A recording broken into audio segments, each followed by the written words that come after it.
Welcome back. I wanted to continue talking about morphic resonance with regard to the next round of young ones. So this is a follow-up to the other video where I actually showed you the Sheldrake Bird and named after the person who has actually talked quite a bit about the influence of morphic resonance and its possible contribution to heredity. So that's what I was talking about in the previous video, and I'm going to talk about in regard to this next round of young pigeons that have come about. So please enjoy.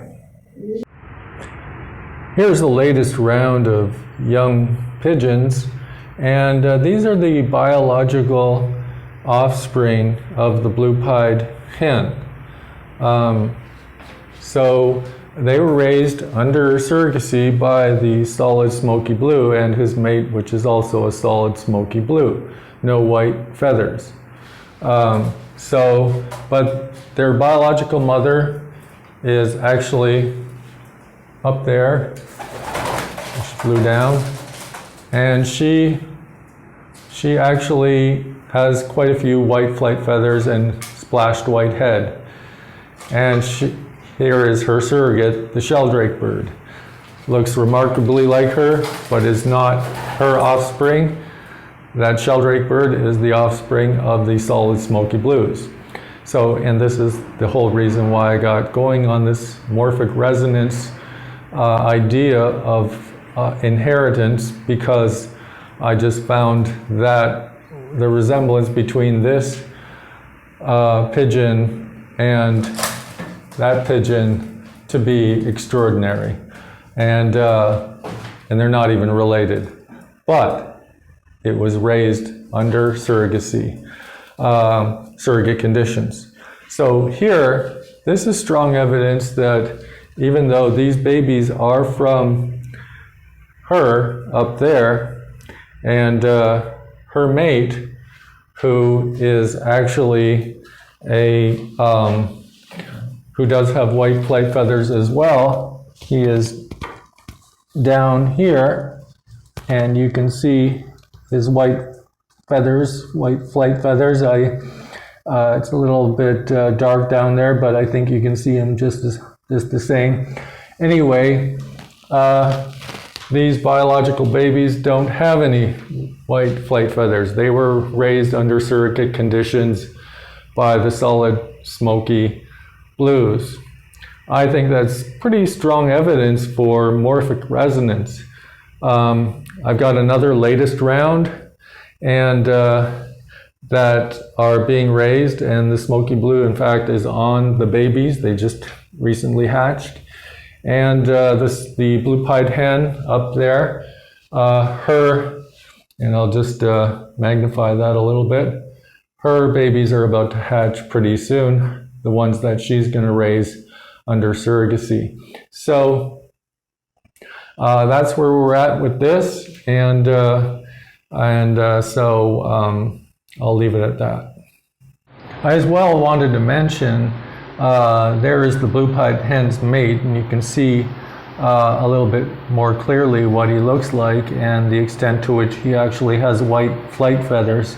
And I wanted to mention as well, because you might be wondering about the other ones raised under surrogacy, that is the solid smoky blues biological offspring, and how they ended up turning out appearance, in terms of their appearance, while raised by the blue-pied hen, and this male, her mate. Well, this might not be as strong evidence for morphic resonance, because we have a solid blue down there, and so you'd think, well, why doesn't this pigeon actually have any white flight feathers? Well, that would be a good question. However, this young one did have a sibling, but the sibling did not make it beyond the first week. For some reason, it was writhing in the nest and falling out of the nest. The parents couldn't feed it.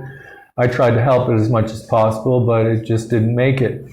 Anyway, I could tell that that particular young one was going to develop into a pigeon with some white flight feathers. Again, it was the biological offspring of the solid smoky blues, and so that would have been evidence for morphic resonance from the blue-pied hen and her mate. Unfortunately, it didn't make it, so I can't actually show it to you. But now they're on a more recent.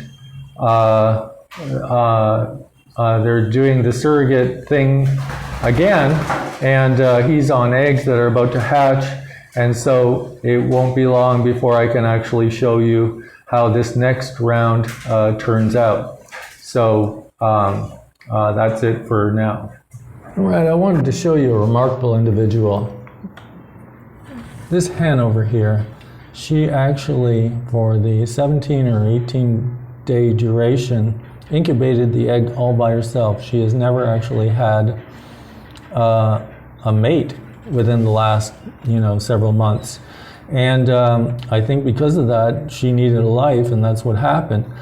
But, it was like she did mate with him and him. And if I go over here,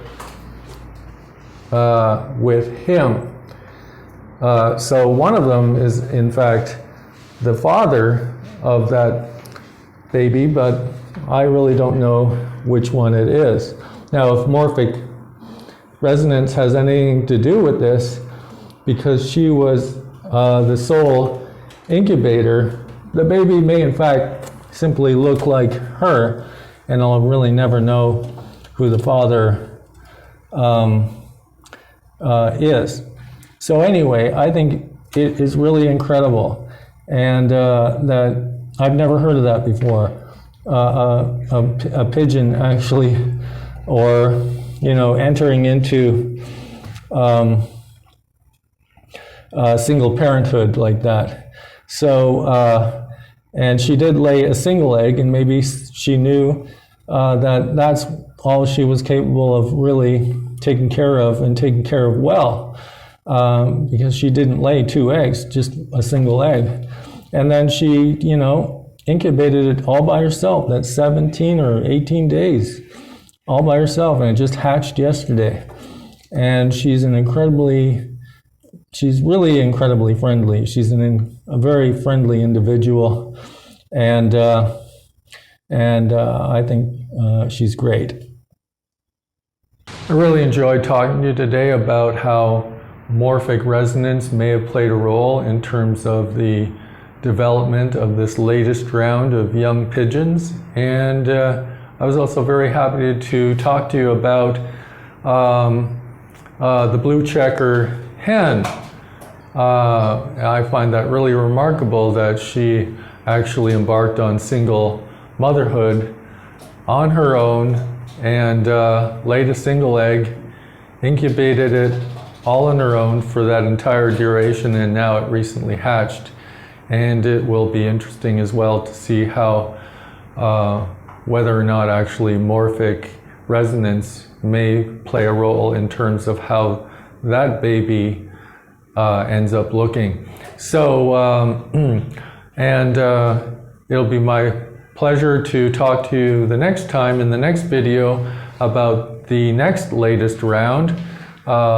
Again, the blue over here, he is raising the blue-pied hen's babies, and down here, the blue-pied hen, I don't know if you can see her very well, let's see, there we go. she is on the eggs of the solid smoky blues. So again, it's the same situation of surrogacy taking place. So until next time, take care and goodbye for now.